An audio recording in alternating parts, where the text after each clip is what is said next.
Reading with your kids. Hey, so great to see you. Come on in. Hi, my name is Jedley, and this is the Reading with Your Kids podcast, coming to you from the beautiful neighborhood of Reedville in the southwest corner of Boston, Massachusetts. We are so glad that you're a part of our beautiful Reading with Your Kids family. Please be sure to connect with us on social media.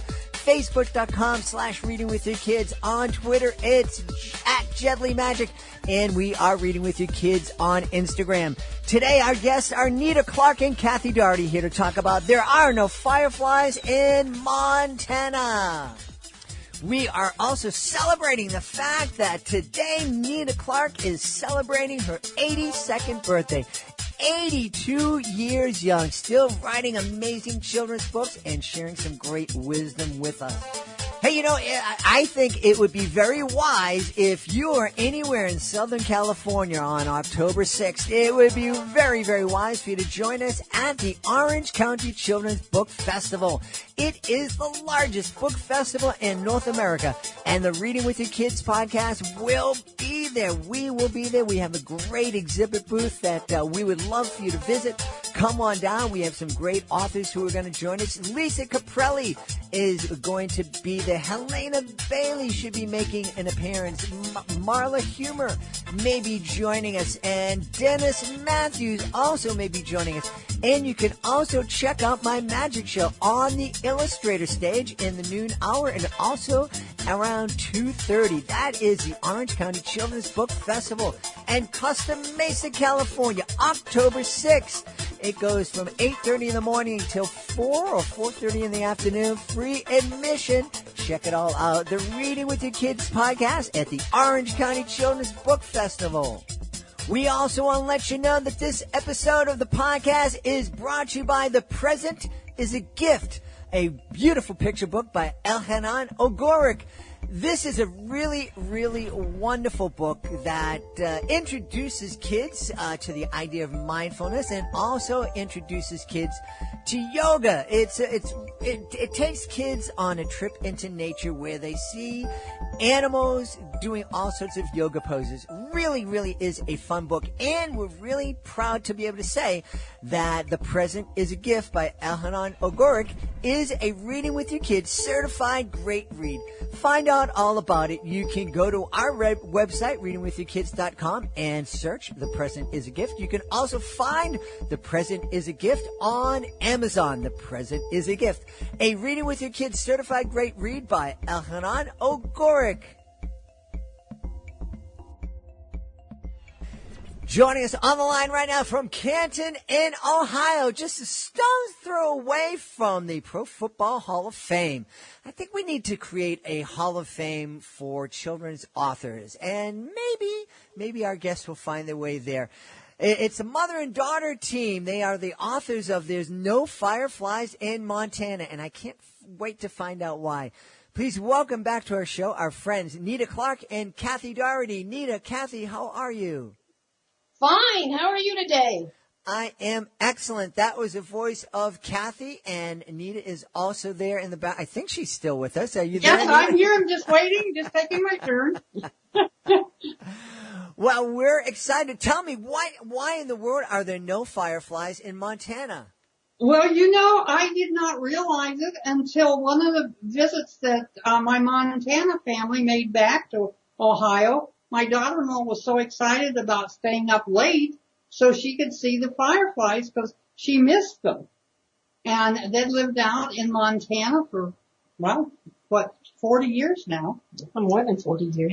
And you know, I was stunned to realize that there was none in Montana. And we got to researching it, and we found that there were none, only a few in Kansas west of the Mississippi. And so, it just seemed natural for me to have to write a book about no fireflies in Montana. Wow. I had no idea. There are very few fireflies west of the Mississippi.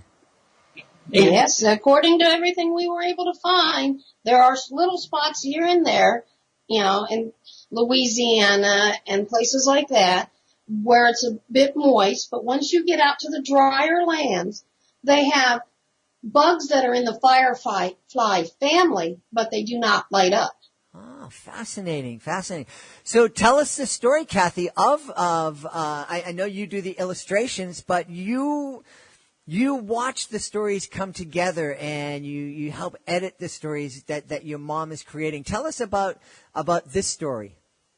This story was really fun to do because we decided the characters, they have no names in this story. There's just a little girl and her family, and she goes through the whole family asking each and every one of them why they think there are no fireflies in Montana. And they all have their own little reasons why they think there are no fireflies in Montana. So we went through the book. We started with the girl on the porch with her mom, and then she asks her dad, who's in the barn, and she goes to her grandfather and her grandmother, who are visiting from Ohio, and then her brothers, and they all have their own personal views as to why there are no fireflies.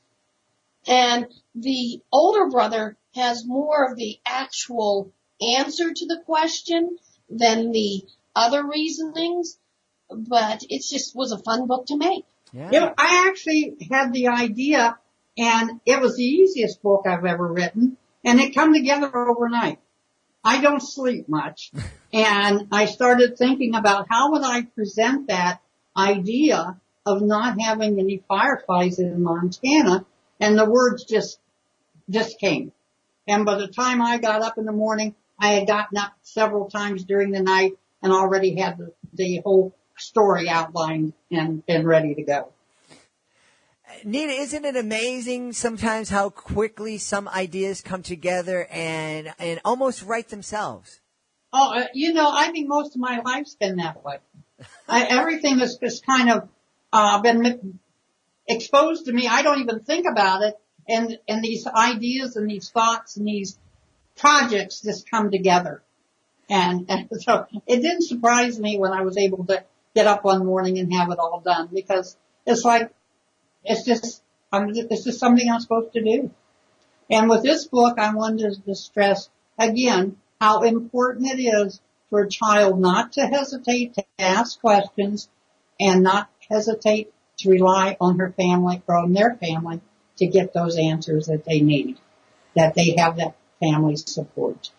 Yeah, and one of the things I like about the story is that you're presenting a family who have a question, and so they ask folks, "What do you think?"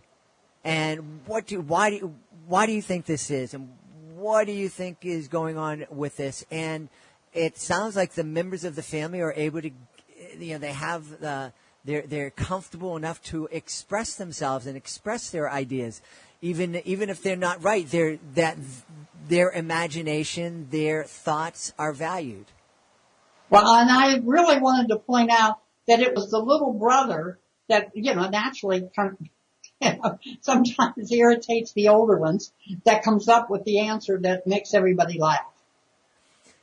And that really is true. Sometimes so many families that the youngins come up with these amazing insights and really hilarious ideas. Yes. Now, the little ones, they speak the truth and they have their own version of everything. Mm-hmm, mm-hmm. And sometimes, like it is in this story, the little girl's kind of irritated that the little brother wants to, he wants his turn to answer, and she's kind of not happy with the thought of her having to listen to him, but it turns out that it was a good thing she did because it made the whole situation. Yeah, when you were reading this story, Kathy, did just images just kind of fly into your head, in terms of the illustrations that you were going to create? Not really, because this one's illustrated in a little different style than what I'd been illustrating in, so it was like, well, this is going to be a learning curve, but I'll get it. And took me a little while, but we did it. Yeah. And we have our next book that we'll be coming out with shortly features the same family, and we've expanded that family into having names. And I am very, very, very excited. So far, I think it is the best book I've done. Well, can you give us a sneak preview of the story? Not really. Not till I have a copyrighted and everything, but it is, I will say it takes place in Montana, and the little girl still lives in Montana, and she wants to come to Ohio to see the Fireflies, but because of some financial setbacks, she's not going to get to come. So her and her new little friend decide to figure out a way to solve the problem so she can visit her grandparents in Ohio and see the Fireflies. Well, I appreciate and I respect your desire to protect your intellectual property. And I wanted to comment on that because we do have so many authors who listen to the show. And one of the things I like to stress when it comes up in conversation is just for authors to remember that you are. One of our guests said it, Lisa Caprelli said it best. When you're an author, you're an entrepreneur. And that means that you need to take care of business and you need to take care of the marketing, and you also have to take care of things like copyright and protecting your ideas. So I really appreciate and respect that your is choice. so important because we learned that in our other business. And, not everybody out there in the world is honest, and there's a lot of people that try to feed off of other people's success, and you just have to be careful. You don't lose your objective as considering most people as being honest, but you still just have to be cautious enough and do the little things that protect everything that you do. Yeah. Kathy, we've talked in the past about working together with your mom, with family. Is this something that you would suggest to other families to do, and not necessarily write books together, but just kind of go into business together and work together? Well, that depends on the families.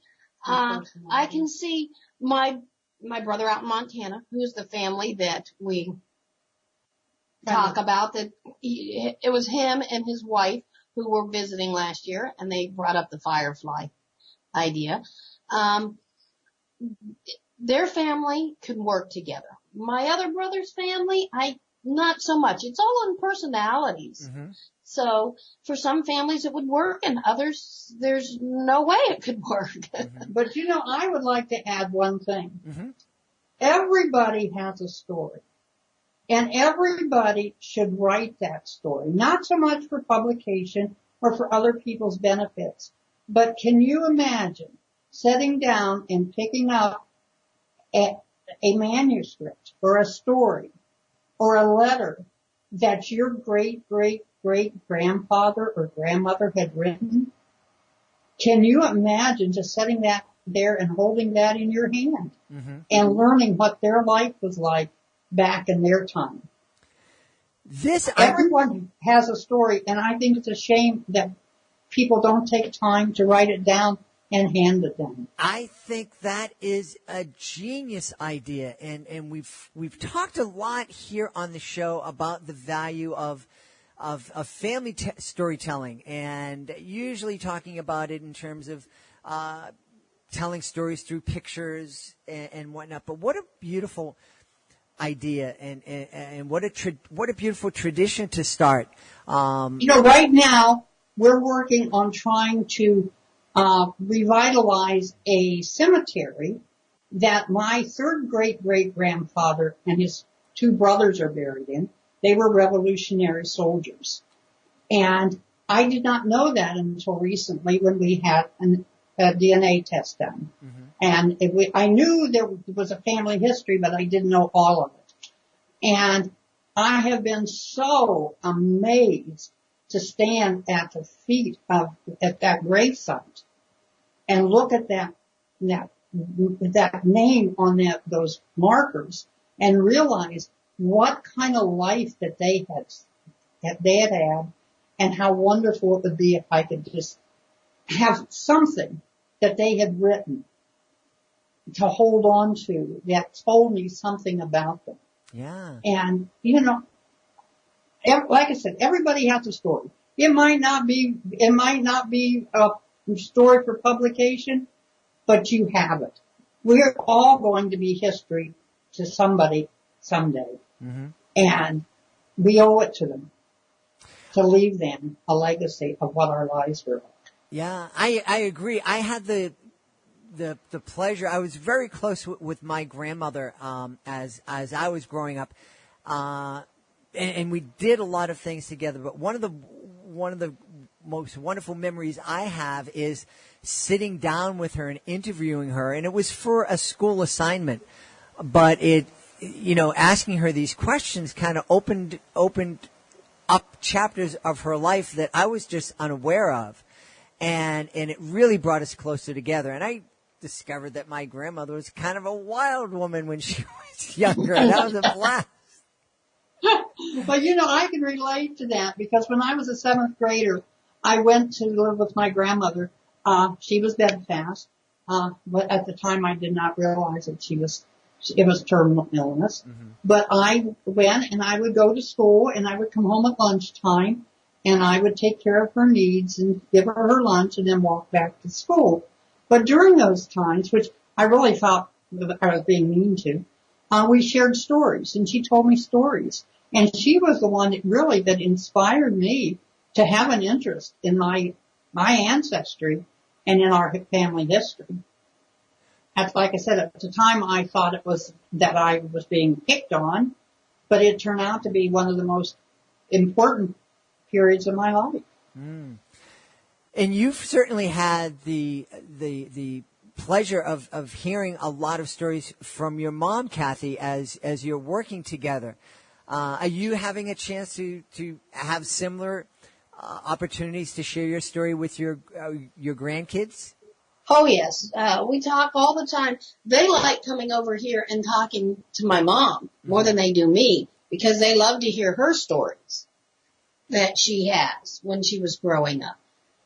Yeah, they do. Yeah, I agree. I get up on stage in front of 1,700 kids sometimes and entertain them, but I have a feeling that if Nita was up on that stage with me, I'd have to sit down and just let her take over the show. I think that she would just have the audience in the palm of her hand. Wow.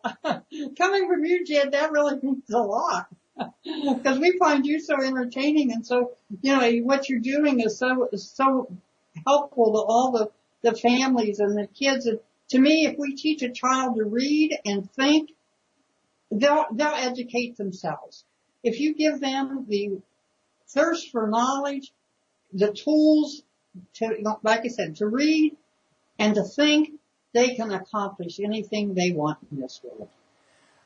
I agree, and LeVar Burton was on the show, and he used the term, I don't have the quote exactly correct, but he made reference to the fact that reading is a way to emancipate ourselves, to give us true freedom.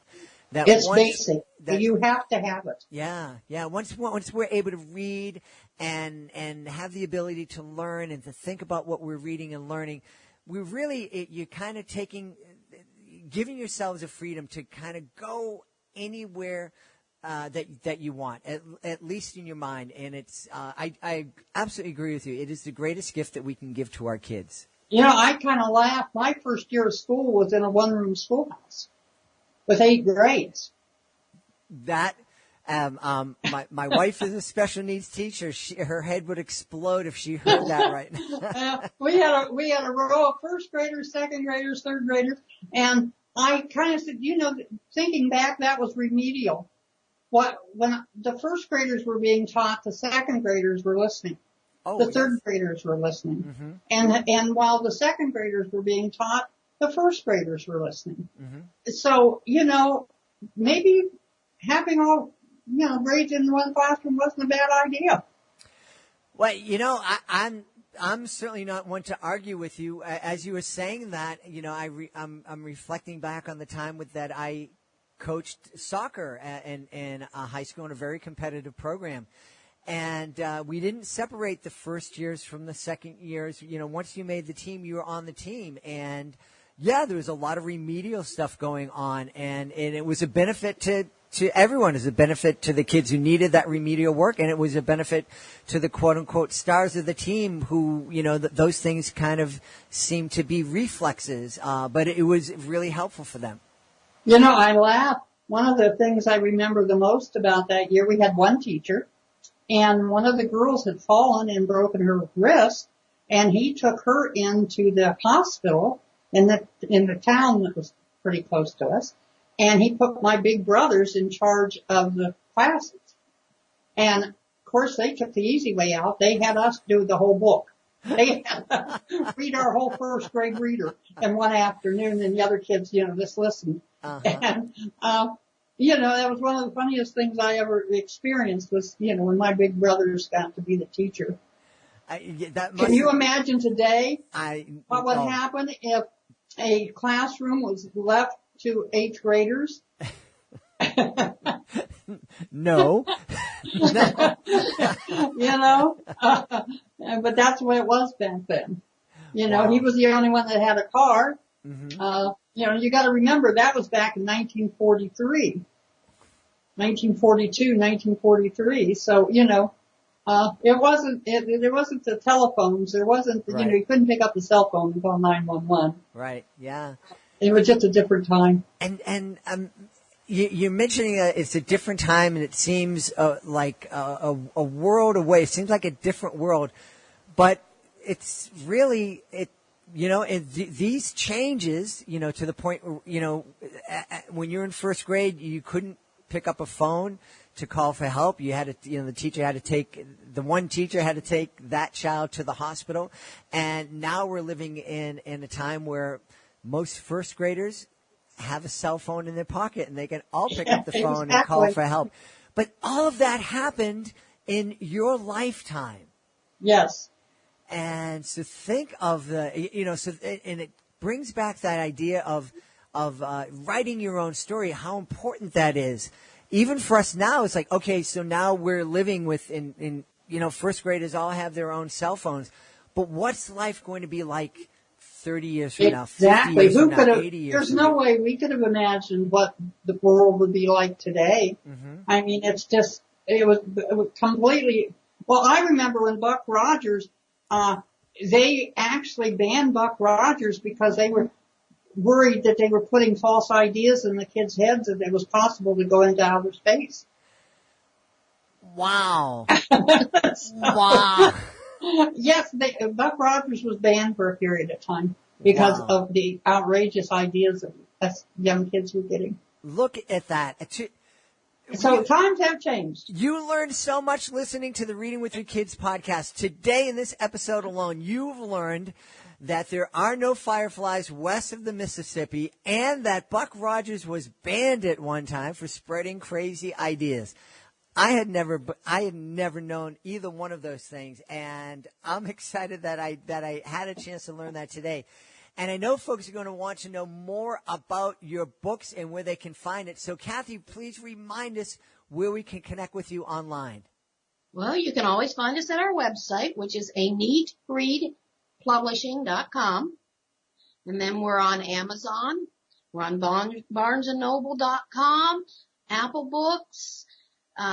We're on most of your online retailers for books. You can find us just about everywhere. We should add, too, on our Royal Shenanigans. We're right now in the process of doing auditions for an audiobook of the Royal Shenanigans. Wow. And is there a way for folks to audition, to submit a tape? Yeah, that's on audible.com. Excellent. Excellent. So they just go to audible.com and look up the Royal Search for Shenanigans. Mm-hmm. And they can put an audition in through there. Excellent, excellent. Well, we'll definitely check that out. We've had the pleasure of listening and learning from the mother-daughter team, Nita Clark and Kathy Doherty. They are the authors and illustrator of There Are No Fireflies in Montana. Kathy, Nita, thank you so much for being part of our show. Thank you for having us. It's always a pleasure. And thank you again for having us here. We love talking to you, Jed. It's always a fun time. Please be sure to join us for the next edition of the Reading with Your Kids podcast. We have a really, really fun time talking to the author of Candy Kingdom Saga. The Candy Kingdom Saga. The author's name is Greg Millman. It's a lot of fun. You don't want to miss this show. If you are the author and you are looking to let the world know about your great book, a great place to start is by being a guest on the Reading with Your Kids podcast. Being a guest, it's fun, it's easy, and it gives you the chance to tell thousands and thousands of people about your fantastic children's book. All you need to do is to go to our website, readingwithyourkids.com, click on the contact button, let us know about your great book. We will let you know the next easy steps. We want to thank the people who made today's show so very, very wonderful. We want to thank Kathy Doherty and her mom, Nita Clark. Be sure to check out There Are No Fireflies in Montana. We also want to wish Nita a very, very happy 82nd birthday. We wish you at least 82 more. We want to thank our sponsors today, Elhanan Ogorik. Check out his book, The Present is a Gift, a Reading with Your Kids Certified Great Read. And please be sure to join us at the Orange County Children's Book Festival on October 6th in Costa Mesa, California. We have a great exhibit booth that will be filled with books. We'll be recording comments from people at the festival, asking kids what their favorite books are, asking families what they love about reading so much. You could be a part of our show. And also, you want to make sure you check out my magic show. It will be at the festival on the Illustrator stage. We have 2 performances around noon and around 2:30. Check it all out. Orange County Children's Book Festival, October 6th, Costa Mesa, California. Want to thank my amazing producer, Fatima Khan. Be sure to check out the newly redesigned readingwithyourkids.com website. Fatima did all that work. Also, she does all the blog writing on the website. Please be sure to let her know what you think about her blogs.